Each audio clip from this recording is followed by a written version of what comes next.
पूरी सदगुरुदेव महाराज की जय। स्वामी जी के चरण कमल में प्रणाम करते हुए, नमन करते हुए उनसे निवेदन की हमें अपने वचनामृत से लाभान्वित करने की कृपा करें। जय श्री राम, जय जय श्री राम। नीलांबर श्यामल कोमलांग सीता समारोह विद्वान भवन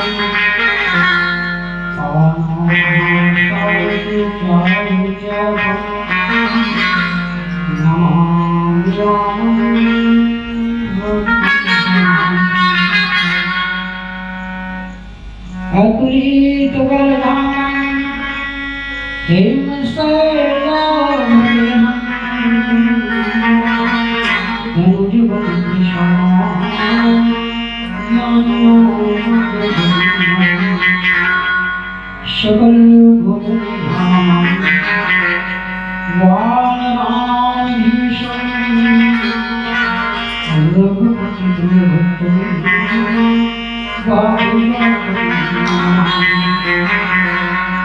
राम शमन को नहीं तुलसी भाषा कैसे लखन श्री राम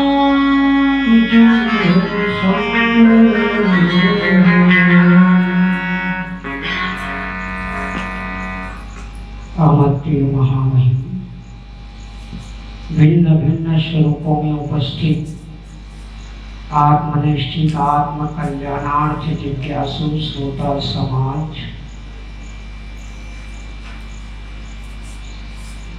जब पुण्य का उदय होता है तो मानव देह मिलता है, और यदि पुण्य की अधिकता हो भी जाती है तो हरि कथा मिलती है। अनेक जन्मों के पुण्यों का जब उदय होता है तब कभी अध्यात्म कथा मिलती है। साधना है। जन्म जन्म मुनि यतन कराही, जन्म जन्म तक हम इसमें भटके, उसमें भटके, वो भटके, वो भटके, बहुत भटके। हो सकता है कोई दिन योग्य बन जाएंगे तो अध्यात्म कथा समझने के लायक बन जाएंगे। दुनिया में जितने भी पुराण है ग्रंथ है, लायक बनाती है। किसके लायक? निज स्वरूप को प्राप्त करने का। भगवान राम कहते हैं मम दर्शन फल परम अनुपा, मेरा दर्शन भी हो जाए, मैं साक्षात तेरे सामने खड़ा भी हो जाऊं, पूर्णता मत समझ जाना। उसका फल जीव पाव निज सहज स्वरूपा। तो सहज स्वरूपा में लाने के लिए अनेक जन्मों के पुण्यों का उदय होता है। इसीलिए बाबा जी रामायण में कहते हैं पुण्य पुण्य मिला बिना मिला ही ना। रोज मंदिर जाओ, रोज दिवाला जाओ, रोज यज्ञ करो, रोज जप करो, रोज सब करो, ये पूरा बड़ी भूति।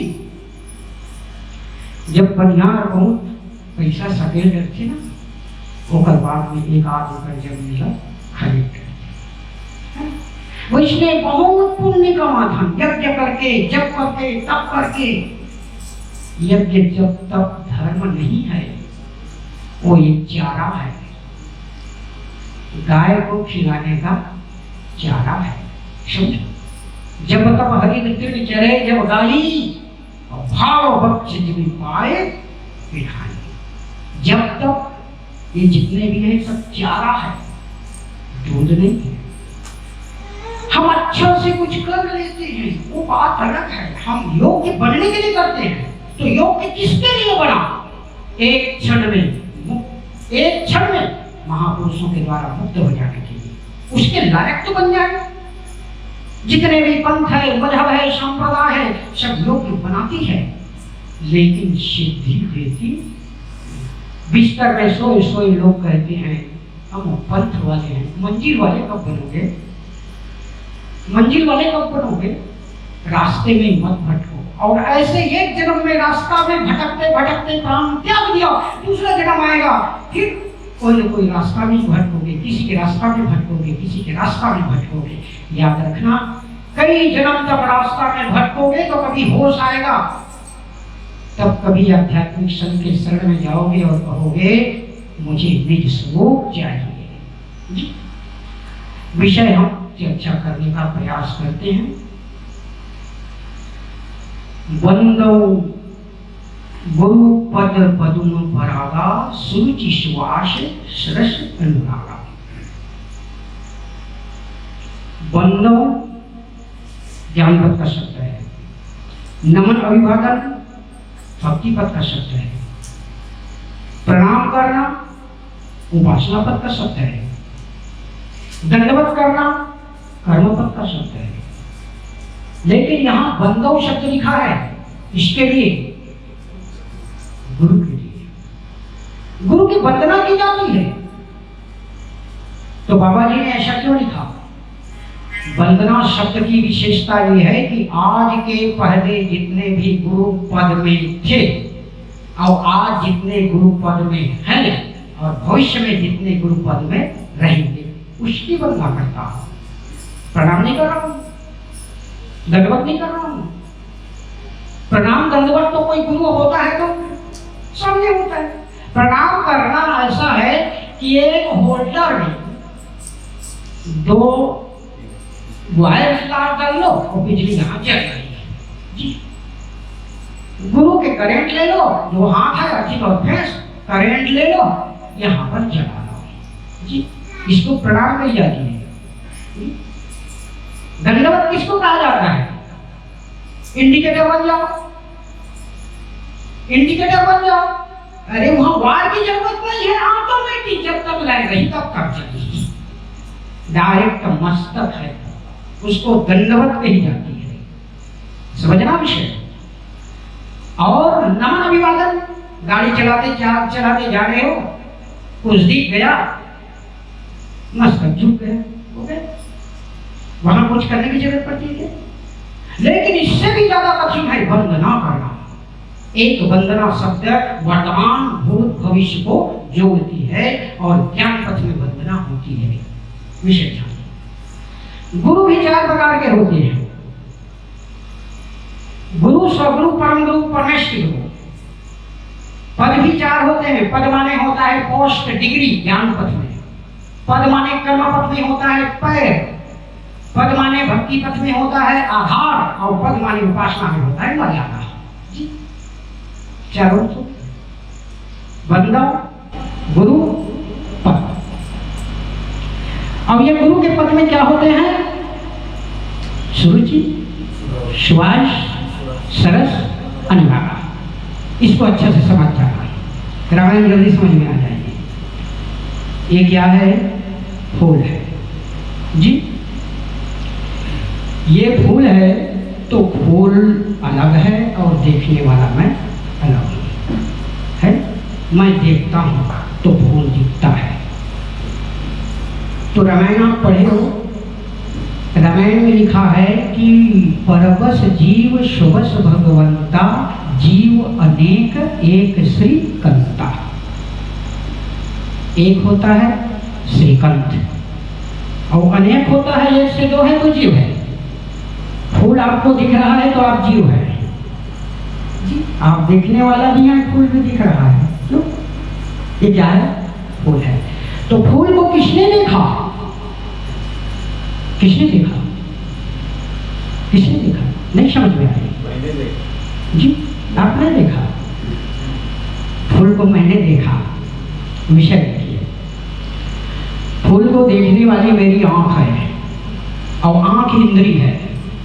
विश्वास मत करना। इंद्री संसार को देखती है, भगवान को नहीं देखती। और इंद्री जब देखती है तो अर्थ को देखती है, पद को नहीं देखती जी। रामायण में एक प्रश्न है, रजत सीप महाभास जिनी यथा भान करवार, यद्यपि में सातिहु काल महाभ्रमण सकै कोतार रजत सीप महाभास जीवी। क्या होता है? भास होता है। भास जब होता है ना तो बिना मन के होता है। भास जब होता है ना बिना इंद्री के होता है, उसको भास कहते हैं। आप भास नहीं रहे हो, आप तो देख रहे हो। देखने में इंद्री है। किसको देख रहे हो? भास को देख रहे हो। क्या देख रहे हो? फूल देख रहे हो। तो इस भास को फूल किसने माना? मन ने माना। और जहां मन ने माना तो एक पद पैदा हुआ, और मन ने जो माना, सत्य मानने का अर्थ समझ जाओ, जो सत्य है उसको हम जानते हैं, और मन को जब दिखाते हैं ना तो उसको मन मानता है, मन जानता है जी। तो इस फूल को मन जान रहा है कि मान रहा है? इसको मन ने माना, और माने को इंद्री ने देखा, तो इंद्री से दिखना हो गया। अब मन से मैं मान रहा हूं फूल, लेकिन फूल नहीं, ये भास है। उसे समझ जाओ। भास कब होगा? जब इंद्री देखना बंद कर दे और मन मानना बंद कर दे। भास है जी। ये भास किसका भास है? मैं का भास है। एक से अनेक कौन होता है? भगवान ही होता है। एक से अनेक मैं ही एक से अनेक होता हूं तो जीव हो जाता हूं, और एक हो गया तो शिव हो गया। तो अनेक कब होता हूं? यहां तो मैं फूल को देखता हूं, फूल मुझे दिखता है, फूल एक विषय है, देखने वाला इंद्री का कर्म है, और मन का धर्म है जी। मन ने माना है, इंद्री ने देखा है, तो क्या दिखा? जो दिख रहा है वो दिखा। लेकिन ये फूल नहीं है, भास है। तो भास को देखने के लिए क्या करना पड़ता है? भास को देखने के लिए इंद्री खत्म कर दो। आपने रामायण हमेशा पढ़ा है, सुना है। वो गोचर जहाँ लगी मन जाई, सो सब माया जाने हो भाई। मन चालू हो गया कि नहीं होगा? हमने इसको भास ना जान करके हमने इसको फूल माना, तो मानने पर पद और देखने पर अर्थ, पदार्थ पैदा हो गया। क्या पैदा हुआ? पदार्थ पैदा हुआ। पूरा ब्रह्मांड पदार्थ है। किससे पैदा हुआ? मेरे मानने से और मेरे देखने से पूरा संसार पदार्थ है। अब एक समस्या यह है कि जब संसार पदार्थ है तो संसार विषय है। विषय है कि नहीं? और भगवान निर्विषय है। तो हम मन और इंद्रिय से विषय की चर्चा करेंगे कि निर्विषय की चर्चा करेंगे?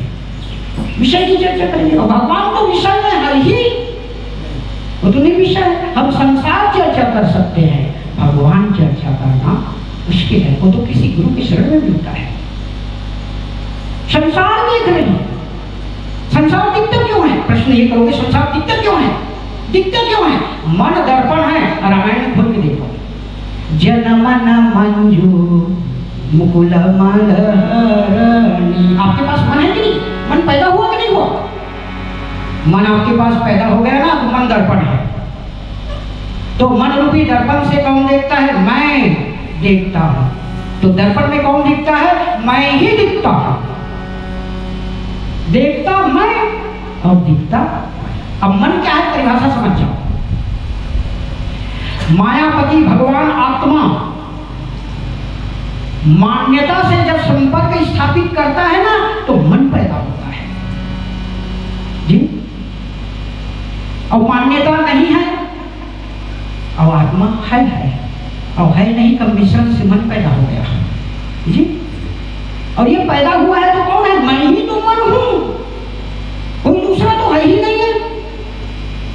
जितना मैं नीचे जाऊंगा तो अनेक हो जाऊंगा, और अंदर जाऊंगा तो एक हो जाऊंगा। और जिस जगह एक है वो जगह सत्य है, और जिस जगह अनेक है वो जगह असत्य है। अनेक जीव का काम है, और जीव का श्रृंगार है मन और इंद्रिय। तो ये फूल है, इस फूल को जब आप देखते हैं तो आंख देखने का काम करती है, इसका अर्थ लगाती है कि फूल को क्या किया जाता है, कहाँ चढ़ाया जाता है, फूल क्या काम में आता है। इंद्रिय के देखने पर विभाव पैदा होता है। लेकिन इसको जैसा है उसको ये फूल है, मनाया किसने है? मन ने मनाया है। और है क्या? है क्या? भास है ना? तो भास उसको कहते हैं जहां मन ना हो, भास उसको कहते हैं जहां मन ना हो, भास उसको कहते हैं जहां इंद्रिय ना हो। जैसे छोटे से बच्चे को जहरीला सांप को जब दिखाओगे तो बच्चा मानता है क्या ये सांप है, और सांप मान के देखता है क्या? वो तो भास देखता है, केवल भास रहा है। क्या है उसको कोई पता नहीं, और पता नहीं गम नहीं तो भास है। तो शिव बताते हैं भास। तो भास कौन रहा है? अब प्रश्न ये होता है, तब अंतर करके प्राप्त आते हैं। भास कौन रहा है? किसने भाषा? कोई होगा वो वही तो भाषेगा, कोई होगा वही तो भाषेगा। तो जो है वो जब उसको भास रहा है तब भी ये समझो कि वो हुआ नहीं है तब भास रहा है, हुआ नहीं है तब भास रहा है। तो भासने का कारण क्या है? मन रूपी दर्पण है, उससे मैं दृष्टा देखने वाला हूँ, और जो दिखता है मैं दिखता हूँ, मैं देखता हूँ, और मैं ही दर्पण हूँ, और कोई तीसरा है ही। इसको अंतर प्रज्ञ कहते हैं। प्राज्ञ, बाहर का ज्ञान को प्राज्ञ कहते हैं। आपने फूल देखा, फूल देखने के लिए आंख की जरूरत पड़ती है, फूल मानने के लिए मन की जरूरत पड़ती है, और मन जहाँ लग गया तो उसने कुछ को कुछ माना, घास को फूल माना, और फिर संसार चालू हो गया। संसार पकड़ने का हमारा उपकरण है कि नहीं है? 5 ज्ञानेंद्रिय है, 5 कर्मेंद्रिय है, संसार पकड़ने का उपकरण है। इससे संसार पकड़ा जाता है?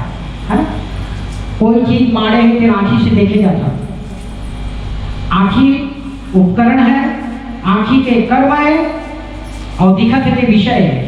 आंख किसको देखती है? विषय को। कान किसको सुनता है? विषय को। नाक किसको सुनता है? विषय को। जिह्वा रचना किसको करती है? विषय को। ये सब विषय है। इसलिए मेरा सूत्र है, एक सूत्र है, जीव को ब्रह्म ज्ञान की भू अच्छी नहीं लगती। जीव को ब्रह्म ज्ञान की भू अच्छी नहीं लगती, उसको संसार का दुर्गंध ही अच्छा लगता है, विषय ही अच्छा लगता है ना? और ये विषय कब पैदा होता है? तो जानो, जब से मन पैदा हुआ तब से मैं जीव बन गया। तो मैं मन भी बन गया, मैं जीव भी बन गया, और मैं विषय भी बन गया। मैं 3 बन गया। देह ध्यान ध्याता, ज्ञेय ज्ञान गाता, ये मन की निजी क्वालिटी है। और जहां तक मन जाए उसको माया ही समझना, कभी ब्रह्म हो सकता। और माया के उस पार भास। किसका भास? मेरा भास। भास को कैसे हटाओगे? सुनो भास हटाने का। दिखता है दिखने दो। क्या दिखता है? दिखने दो। रस्सी यदि सांप दिख रहा है ना, तेरे मारने से वो सांप खत्म नहीं होगा। रस्सी यदि सांप दिख रहा है तो सांप को देख के कहो कि ये सांप नहीं है, रस्सी है, खत्म हो गया, संसार खत्म हो गया। आत्मनिष्ठ जब चलते जो दिखता है मैं हूं, देखता हूं वो मैं हूं, इससे बड़ा बात दुनिया में कोई भजन और सत्संग हो सकता है क्या? मंदिर में जाओगे, जब तक पूजा करते 1 घंटा है कि नहीं? तान मंदिर के भगवान छूटते कि नहीं?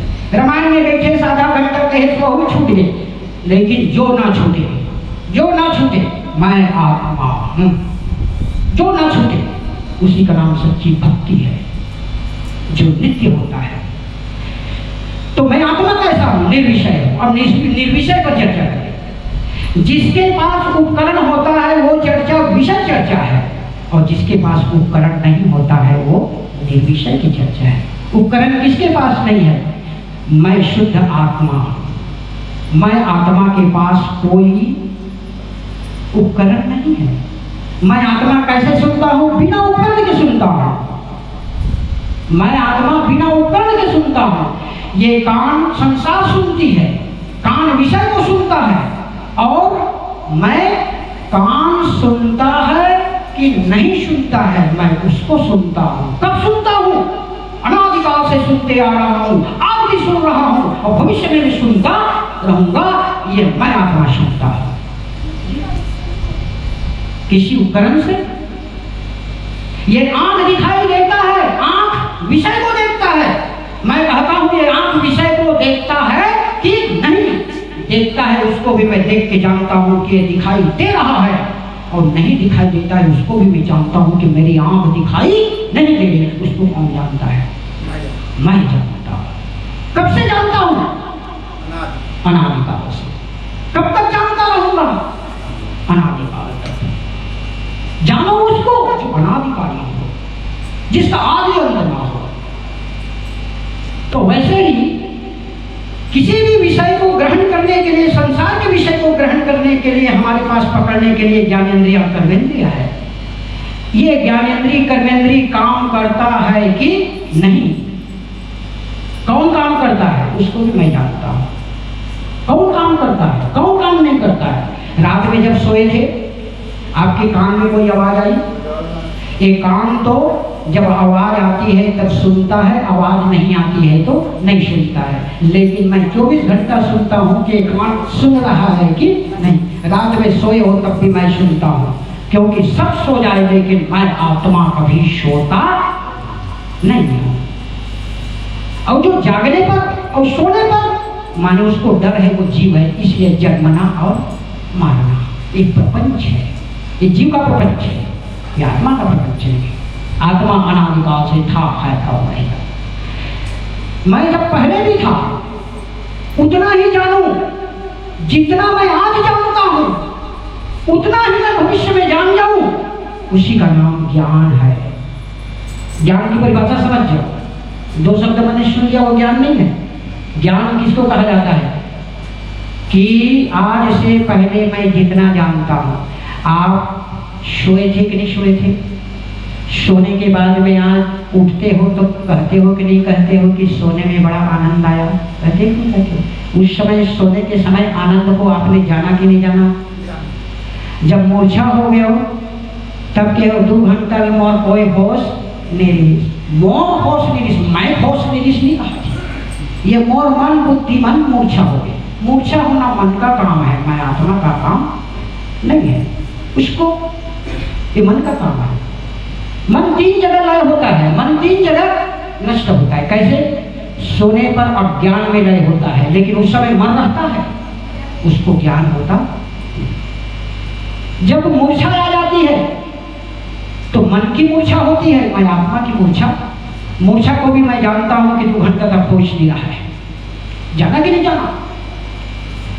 अब जब मैं जानता हूं तो किसी साधन करके जानता हूं। मैं आत्मा के लिए कोई साधन की जरूरत है? बिना साधन के मैंने जाना। तो सोए को भी जो जानता है, सपना को भी जानता है, और अभी को भी उतना ही जानो जितना आप जानते हो। ये आत्मनिष्ठ का लक्षण है, उतना ही जानो। अब ज्यादा जान गए ना तो विकल्प है, ये विकल्प है, लहरा है। तो हम बताने का प्रयास कर रहे थे प्राज्ञ। प्राज्ञ में रहे। गुरु 4 प्रकार के होते हैं। गुरु, स्वगुरु, परम गुरु, परमेष्टि गुरु। 4 प्रकार के गुरु होते हैं। एक गुरु इंद्री को बताते हैं, तो इंद्रिय ऐसे करत है, इंद्रिय ऐसे करत है, कैसे कर फिर इंद्रिय सुधार कर। बूढ़ा मत देख, बूढ़ा मत बोल, बूढ़ा मत सुन, ये तो दुनिया हम चलते। संसार उसको गुरु कहते हैं। माता पिता गुरु होता है। माता पिता बच्चे को बोलना सिखाती है, सिखाती कि नहीं? माता पिता बच्चे को बोलना सिखाती है। माता पिता यदि बच्चे को डांट दे, बच्चा बोलना बंद कर देगा। अरे कैसनो बोला सरे बोल। और अच्छा या बुरा कहते अच्छा है, कहते बुरा है, कि स्कूल में सिखाते, बगल वाले मन सिखाते, दादा नहीं सिखा सकते, बगल वाले सिखाते। ऐसे अच्छा बोलना चाहिए, ऐसे नहीं बोलना चाहिए। इला कथे स्वगुरु। परम गुरु की पहुंच कहाँ तक है? मन बुद्धि चित्त तक। परम गुरु की पहुंच मन बुद्धि चित्त तक। मन के कारण होते, बुद्धि के कारण होते, तो मन में क्या किया जाए? तो मन के लिए बताया जाता है, मन के लिए राजयोग किया जाए, मन बांधा जाए। बांध दोगे पानी, शांति मिलेगी क्या जी? बांध दोगे तो पानी को शांति मिलेगी? अरे तेरे को बांधने की जरूरत नहीं पड़ेगी, सागर में जाने दो, अपने आप बन जाएगी। इसके लिए क्या चिंता करते हो? दुनिया में मन को बांधने की दवाई मिलती है, दवाइयाँ मिलती है। ये तीसरे नंबर के गुरु परम गुरु है, ये उसकी पहुंच मन बुद्धि चित्त तक। शुद्ध और ध्यान दो, विज्ञान की पहुंच इलेक्ट्रॉन प्रोटॉन न्यूट्रॉन तक, धर्म गुरुओं की पहुंच मन बुद्धि और चित्त तक, वैदराज की पहुंच बात पीठ और कप तक, और तपस्वियों की पहुंच ब्रह्मा विष्णु और महेश तक। उसके आगे होगा वही, उसी का नाम अध्यात्म है। क्योंकि तीन में संभव नहीं है। इसलिए हमारे आचार्यों ने कहा है, उत्तमम सहजावस्था मध्यम योग समाधि। उत्तम सहजावस्था, सहजावस्था सर्वोत्तम है, जो सहज हो जाए, जो सहजता से मिल जाए। और मध्यम योग, कई लोग हमारे पास आए, स्वामी जी हमें कुछ दर्शन शास्त्र सिखा दे। मैंने कहा हम दर्शन शास्त्र सीख के तो आगे बढ़े हैं, परेशान हो गए तब तो, है ना?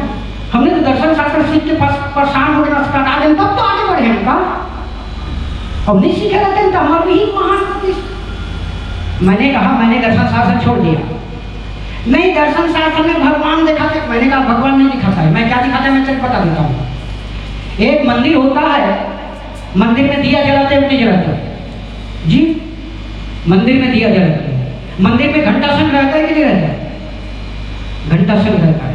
मंदिर में भगवान के चरणामृत रखे नहीं रहते? चरणामृत तो भगवान के ही तो घंटा उस संघ भगवान करे। ये योगी मन अनादि काल से ना आदमी बुद्धू बनाए हुआ घंटा सुन रेस नंगारी सुन में कथो, ये घंटा संघ नंगारी कभी भगवान ही भगवान हो सकता है। विशेष इसको सुनोगे, घंटा संघ नंगारी को। और ऐसे ऐसे तो हमारी दुनिया में बहुत आए हैं जो बता दिए, घंटा होता है, शंख होता है, नंगारी होता है। अरे मूर्ख, ये साधन होता है, कोई साध्य होता नहीं है। साधन और साध्य में अंतर है। हम उस देश के गुरु हैं, राजयोग काट दिए, विषय ज्ञान योग काट दिया, हठ योग काट दिए। ये त्रिपुटी का योग है। और ये तीनों जब खत्म हो जाता है, उसके उस पार आता है सहज योग। सहज योग का अर्थ होता है सहजता से योग रहे, अनादिकाल से था और आज है और भविष्य में रहेगा। इसी का नाम है सहज योग। इस सहज योग की परिभाषा जी। तो हाँ, तो हमारे बीच में आचार्य आए हैं, सहज योग पर हम बाद में चर्चा करेंगे। तो मैंने जो दिया ना दृष्टि, मन मानता है, इंद्री जब देखती है तो संसार बनता है। और इंद्री का देखना बंद हो गया, सुनना बंद हो गया, ये सब बंद हो गया ना, तो अर्थ खत्म हो गया, पद पहुंच गए।